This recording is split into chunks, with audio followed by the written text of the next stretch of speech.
everybody, welcome to the channel. Glad to see you. Thanks for dropping by. We are looking at a Firefly Dimebag. I'm just gonna call it a Dimebag. I know it's like an ML shape, and the ML was Dean, and there was also like the Washburn 333. We're just gonna call it the Dimebag shape, okay? It's and you see this, and you think Dimebag. Maybe you see this and you think something else, but you're wrong. This is the Dimebag shape. I saw this on their website. I just happened to be randomly perusing their website, and Jesus, a little microphonic there. It seems like random guitars will just pop up on their website, and then they're gone. Like they only make a couple at a time or something like that. They're not doing these like big batches or runs of guitars. Really interesting in that way. It kind of makes you want to keep checking their website. It might be a smart move. But I saw this one on there. I looked at this and I was like, dude, these guitars are $3,000 to $5,000 for the actual, Washburn version with this color scheme. So I ordered this guitar last week. I've been watching a few very similar guitars on Reverb. Oh God. And it's full of foam. I hate that already. It's like, why do this, man? I don't want a bunch of fucking styrofoam to throw away. Funny enough, Firefly actually asked me if they could send me some guitars for videos, and I said sure, and then they just never got back to me. My conspiracy theory is that I made a video about a West Creek guitar, and it was not favorable. The guitar itself was not favorable. My conspiracy theory is they saw that video, and we're like, F this guy. We're not sending him shit. All right, moment of truth. There it is. Oh man, this is a cool guitar. Shitty packing though, I hate this stuff. Delicately put this back in the box so I don't end up with styrofoam all over the room. It's so hard to get rid of this stuff. It's pretty sweet. It's pretty, makes you feel a certain way, right? This guitar is relatively light too, for how big it is. And allegedly this is a mahogany body, so I know not all mahogany is equal, but oh yeah, that looks badass, dude. That looks badass. Look at that thing. Wow, that's a little weird. I wonder what that's about. Why? Why would you do that? So this thing has like a diamond on the back of the headstock. Oh hey, future me editing this video. This is actually a volute. And while this might not look like your typical volute, hopefully there's one on the screen right now. Note to my future self, put one on screen. Also edit this part out of the video. This sort of diamond-shaped volute was allegedly first used by Martin guitars. I can neither confirm nor deny that. I'm just telling you the rumors that I read on the internet. Okay, back to the video. I'd rather that not be there. Something weird is happening. So there's these raised frets, and this thing is just getting caught like right underneath the frets. The high E string is that's stupid. That was the same thing with the West Creek guitar. I'm 99% sure that these companies are the same company or it's the same manufacturer making these guitars because they have like a lot of the same features and flaws. I know that people typically associate this shape with the Dean ML, but Washburn did make these guitars for Dimebag also, and this finish in particular was on one of the Washburn guitars. I'd been sort of looking for one online, and then when I saw the Firefly pop up on their website, I was like, oh, cool, I'll just get that one. It's much cheaper. And yeah, there's some very interesting things right out of the box. We'll talk about that here in just a second. I actually reviewed another Firefly on this channel a while back, and the headstock broke. If you guys remember that, it was unfortunate. You might notice that I still have the plastic on the pickups here. That is because we are gonna set up this guitar, so we'll take the strings off, and it's just much easier to take that plastic off when you do that. Now, there are a few things that I noticed right out of the box, and that's why I like plugging these in right out of the box, because that's the way you're gonna get it. Number one, if you looked at this and you're like, wow, how the hell did they do a flamed maple top burst guitar? It's a graphic. If you look really closely at it, you can actually see like the print dots. I don't know what they're called. Now that might matter to you, it might not matter to you. You might wanna just have one of these to hang on your wall for all I know.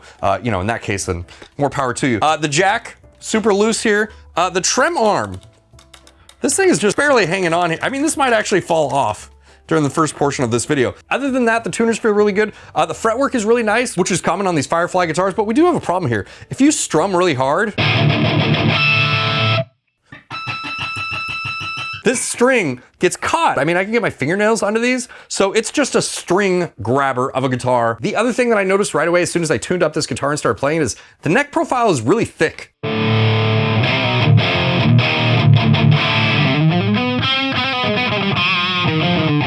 So the neck profile is the same as that Les Paul clone Firefly that I checked out a while ago. And I think on that guitar, it's sort of expected. But on a guitar like this, I would expect a much sleeker neck. Maybe I'm wrong. Please correct me if I'm wrong down in the comments below. But from what I remember playing the Dimebag style guitars, like when they were popular in the 90s, so, this is a long time ago. But from what I remember, they had really, really thin necks. Is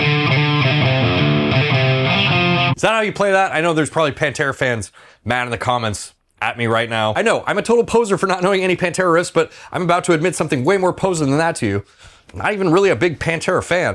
Truth be told, my family's a bunch of horse racing rednecks, so I tried to avoid anything cowboy related when I was growing up, especially anything cowboy related that had a Confederate flag.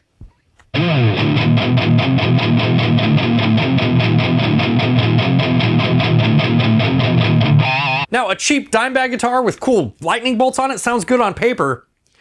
On paper, it sounds good. If that sounds like a loaded comment, let me read you the specs. This is a Firefly FFVX. We talked about this earlier. I'm just gonna call it the Dimebag guitar because the FFVX line from Firefly kind of encompasses a whole bunch of different body shapes, but this one taking its body shape directly from the ML line from Dean or the 333 line from Washburn. Now, there isn't a whole lot of product information on the Firefly website. It is a set neck guitar with a mahogany body and a rosewood fretboard. Beyond that, all the website tells us is that we have 𝐒𝐏𝐄𝐂𝐈𝐀𝐋 pickups and stainless steel ball end frets. The other things I can tell you about this guitar is we have an unlicensed Floyd Rose tremolo. We will take this apart and look at it more closely. We do have the two 𝐒𝐏𝐄𝐂𝐈𝐀𝐋 humbuckers, like I mentioned earlier. We have two volume knobs and a tone knob, a three-way pickup selection switch. We do have dot fret markers, and these look like some sort of sticker or decal with epoxy over them. Speaking of stickers, from a distance and in photographs, this guitar appears to have a beautiful flame maple top with lightning bolts, but when you get up close and look at it, you can tell it's obviously a decal.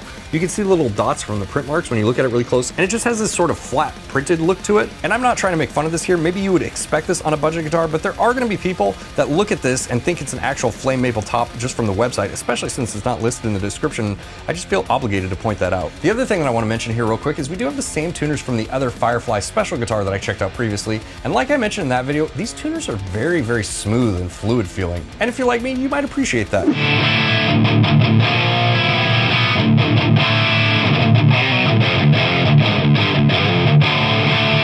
Another thing that I noticed right away is these pickups sound very underpowered.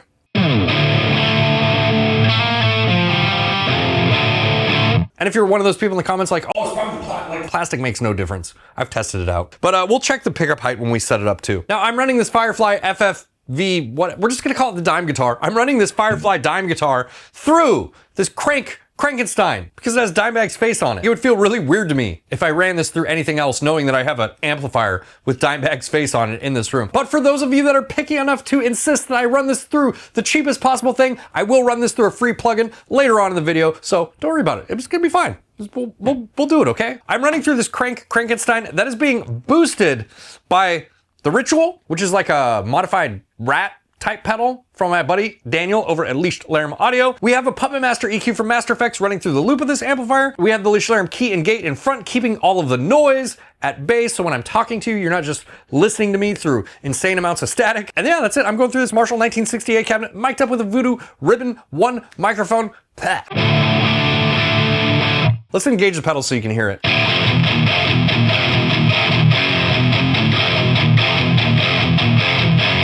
We'll also do the clean pickup demo once I get rid of this little rattling trem arm thing here. Let's tune up. I know at least one more Pantera riff.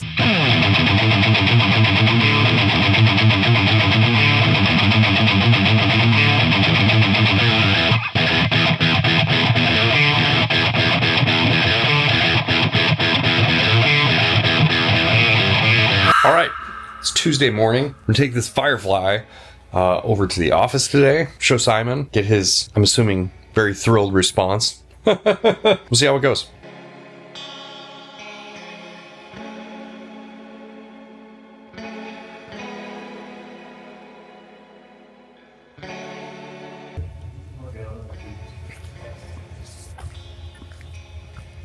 Alles klar. Jo, ciao. Look.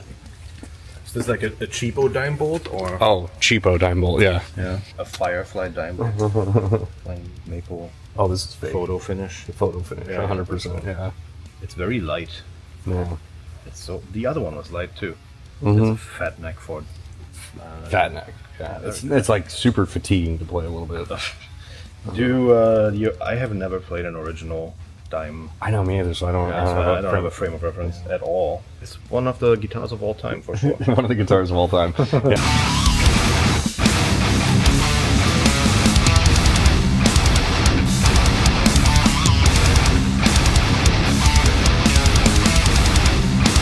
Which do you think is going to be better? Oh, I don't know. That's a tough call. I mean, the shapes are really similar. It's a tough sell after playing this one with the thinnest neck on planet Earth. Oh, yeah, I know. Pickup's not as high out. They sound good, but they're not very high output. No. Not perfectly tuned. No, I tune it by ear.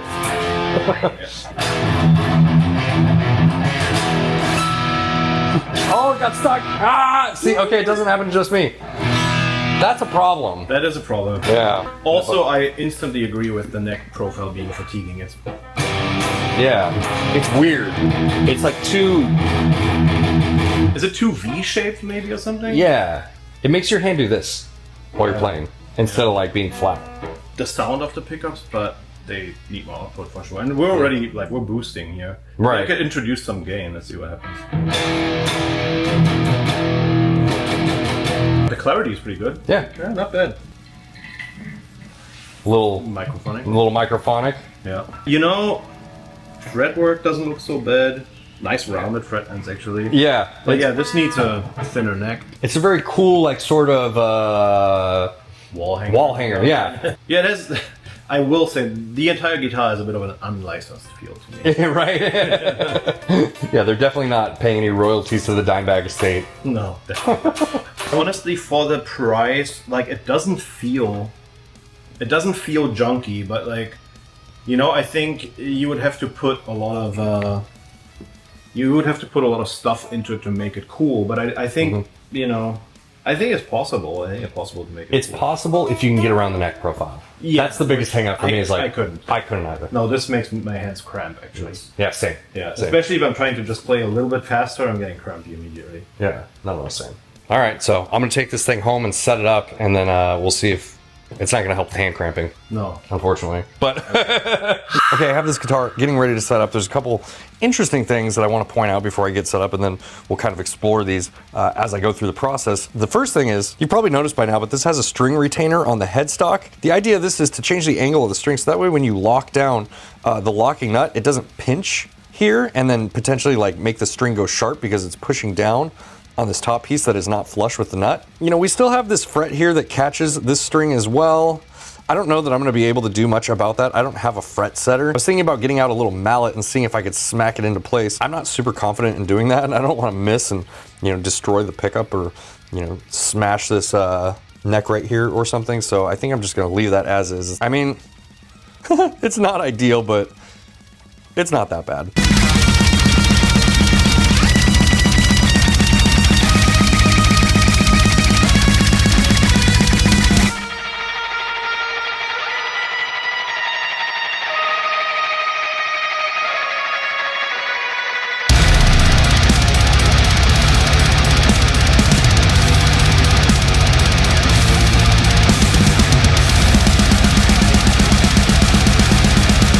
I don't normally take the tremolo apart when I do setups, but in this case I kind of have to, because yeah, that's gonna be a problem, so we gotta fix that.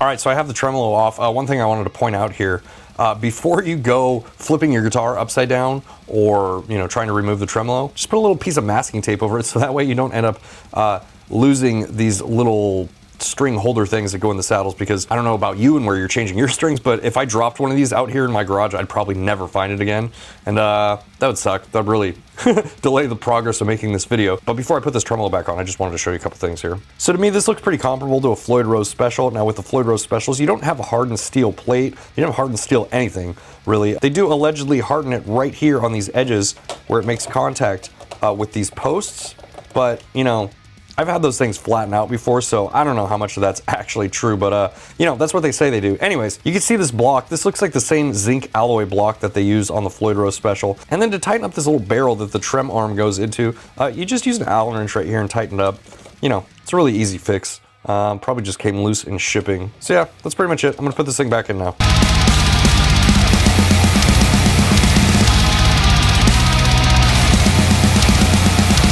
Okay, I just put the springs and the trem back on, and you might think I'm nitpicking this, but it is definitely worth pointing out because this might present a problem here when I'm setting this up. I don't know what string gauges were used when setting this up, but I'm gonna use regular slinkies, so that's, you know, 10 through 46 in E standard. If this was using 9s, I will probably have to tighten these springs to compensate. Look at these screws. One is going this way, and one is like that. This is just done really shitty. These are put in here very haphazardly. So I don't know if this is gonna present a problem, we will see, but yeah, I just thought I'd point it out ahead of time. I also bought a digital caliper so that way I can measure the neck thickness, so that way I can kind of quantify how thick this thing is, because maybe it's my own delusion. I mean, in my defense, it'd be Simon's delusion too, but I just wanted to do that so I can sort of quantify that for you. Let's do that here real quick. So we're about 23.5 millimeters up here at the first fret. That is 0.9355 inches. And then up here at the 12th fret, we're about 24.75 millimeters, or 0.9755 inches. And for reference, I just checked one of my Jackson necks. Now I did it while I was hanging, so it's not perfect. It was about 18 at the first fret and 19 at the 12th fret. So kind of a big difference, you know?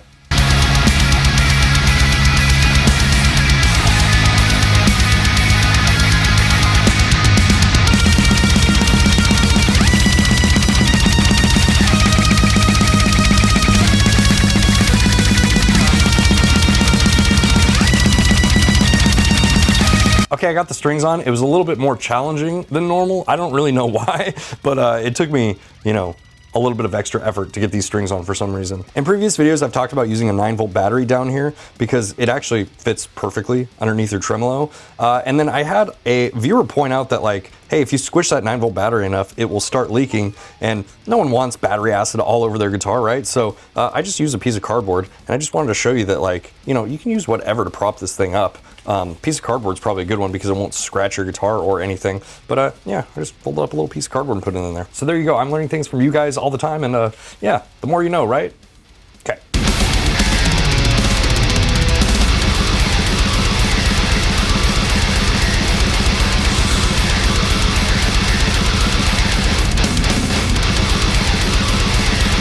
Okay, we have this thing all strung up, and I just wanted to clarify something here really quick that I didn't really explain that well earlier. I did end up having to tighten this claw, not a lot, just a little bit, but if you look here, the angle that these screws are in, the reason that this is an issue is because the tighter these things go, the more they're gonna separate. Like, these really need to be drilled in a perfect straight line if you wanna be able to tighten down the claw, you know, all the way. And if I was gonna put this guitar in C standard, my normal tuning with the normal strings I play on, I would have to put 2 more springs in, but I would also probably have to tighten this claw a little bit more, and I just don't think that it would actually go all the way. Now, you could take these out and you could re-drill them if you want. I'm not gonna do that.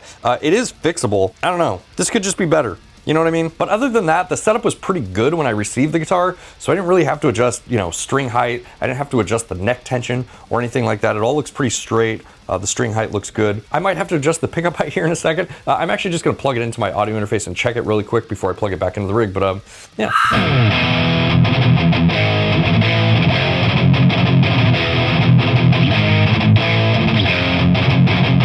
We are back. This thing is playing and sounding so much better now. I did adjust the pickup height slightly. You know, it wasn't very much, but it did have a dramatic effect on the output. And if I'm being charitable, I would describe these pickups as dynamic.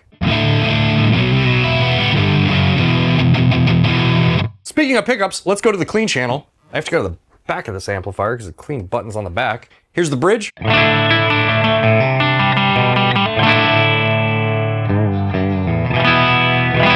Middle position.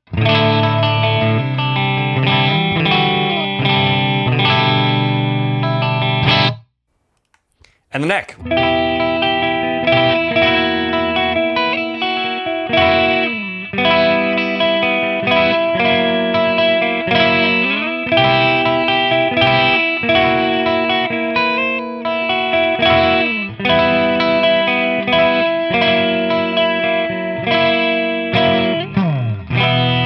I mean, it's not the best sounding thing I've ever heard in my life. It doesn't have a lot of warmth and like low end, but it's not bad. Okay, let's go back to the chugs. Let's turn these pedals back on, yeah.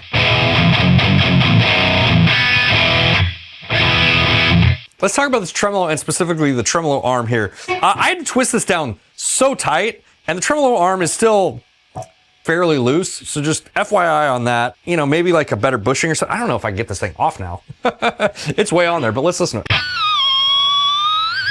Flutter test. It flutters pretty decently. You know, I always like doing that with tremolos to test them. I just think it's like a decent test to see how it's responding. And it is really behaving a lot like a special. So my guess is that it would probably wear down like a special over time, especially if you're really hard on them.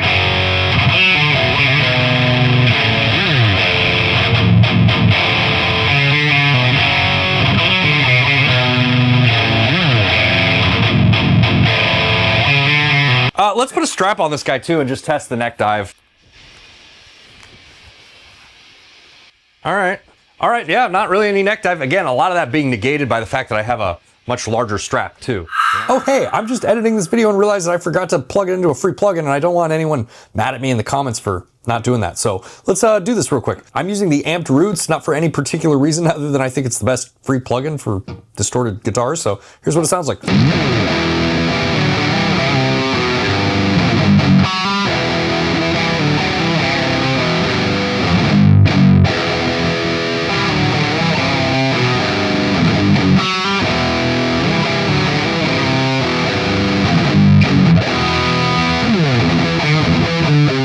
So final thoughts and opinions on the Firefly Dimebag. Remember, we're gonna call it the Dimebag guitar. If I was going to sum this up in as few words as possible, I would say you get what you pay for.